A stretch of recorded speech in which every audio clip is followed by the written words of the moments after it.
The hit and run is on a Friday morning. Let's go. We are loving what we're seeing out of Ha-Seong Kim. What is not to like? Dero, you have talked about how in Korea he was a power guy, right? He has turned into so much more dynamic, speed, defense, good approach at the plate. As we welcome you back inside and say good morning to Bo Porter. We're thrilled to have you with us. He's great on offense, great on defense. He has been a revelation here for the San Diego Padres, Bo. You go first. Well, I tell you what, you think about losing Tatis, and he has stepped up in a big way. Yeah. He's given Bob Melvin some options in that lineup, a guy that can handle the bat, good bat-to-ball skills. You saw the power coming over from Korea, right? But I think he's actually recreated himself to fit this team, and it allows them to hit and run. You can run and hit with him, and he's played an unbelievable shortstop. Do we have any of his Korea video? I thought we did. I think we did. Because I went down a wormhole the other night. This guy is on his back leg just roasting homers to left field. Now, I know, a little smaller ballpark over there. He's not facing big league pitching on a nightly basis.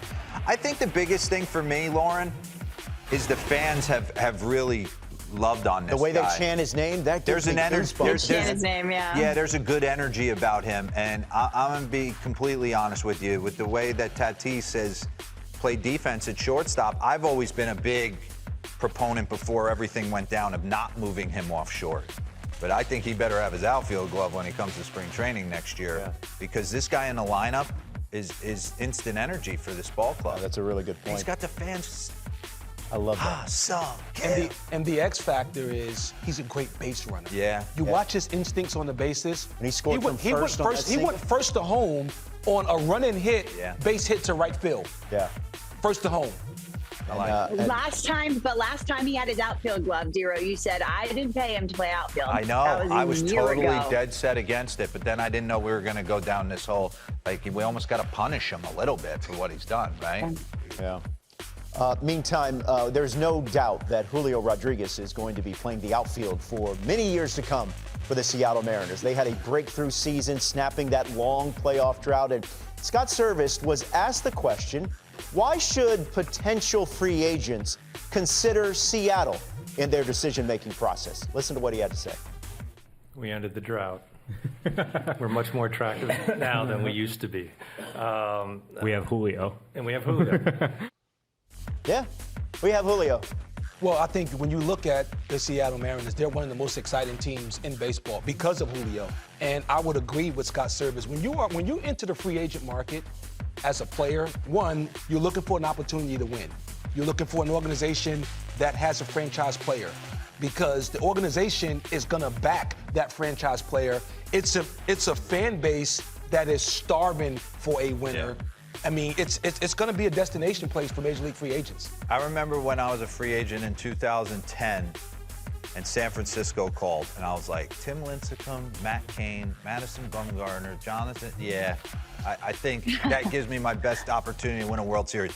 So I love Julio, but they have a rotation. Castillo got extended. Logan Gilbert, Kirby, Robbie Ray, I'm throwing him back in there in the fire. He's a good starter. So they give you an opportunity every night to win and go deep into October. Look, it's not a stretch. You like to go on the Puget Sound and go salmon fishing or whatever? It's not a stretch. It's not a stretch to think that these guys very easily could still be playing. They could be playing the Yankees and not the Astros. Will you start giving your They led in Astros 2 of the a run? 3 games. And they lost both of them. I know, but I'm just saying. Find a way to win now. And the Astros keep finding a way to win. That's the mark. That's the they mark do. of a champion. Massive destination, I think, for a free agent looking to get to October. Absolutely. I Very agree, cool. 100%. You guys are talking about the future, and maybe in the not too distant future, we will be able to challenge balls and strikes like this, like Jason Dominguez in the Arizona Fall League. You didn't like it? Touch the helmet. This is great. This is so great. And then they challenge the result. How many do you get a game? Look at this. And Look at also, that. you're going to get someone who's just annoyed, and they're going to challenge all the time, right? Well, I think. I'm sorry, Bo. Go ahead. No, Dero, as a manager, one of our biggest challenges, talking about managing Major League Baseball, is defending your players as it relates to balls and strikes. So when I say I'm a big advocate and I love this, because now it allows the player to defend themselves. It allows the player to say, no, that's a ball, it's off the plate, or it's down. But you can or it's only up. get like 3 to 5 a game. Yes, but I can't have every at bat. No, they jabroni limit it. going like this. But on here's every pitch. here's the beauty of it, because now you get a player that challenge, and let's just say like Dominguez, let's just say he challenged there, and it was a strike. There's no argument. Now the player comes back to the dugout. There's no argument. Whereas right now we don't have this luxury in our game, and you think about the many arguments that take place in our game. Majority of them are balls and strikes. Yeah. Yeah. And as a manager, you're sitting with a side view. You can't really tell east to west. As soon as your player goes, you're like, clean it up. You're know. dashing out. You're dashing out. Right. But if Stanton But goes what if like you this on only that have 3-0 count? three? Hey, You have 3 and you use it, and the manager's like, that's a ridiculous use of it. That's we a good need it, and point, it's in the You have first to inning. look in and be like, can I use it? that's a good point. Can I please? Hey, I tell you what, if they had the challenge system last night, nearly every batter for both teams, hey,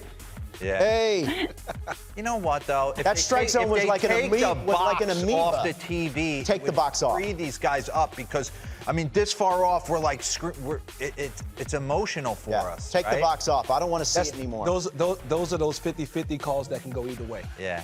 They Time have now a for tough Double job. Take, Tough presented by Best Western Hotels and Resorts. And let's focus on the 2 starting pitchers for the Astros in this series thus far. Justin Verlander, double-digit Ks.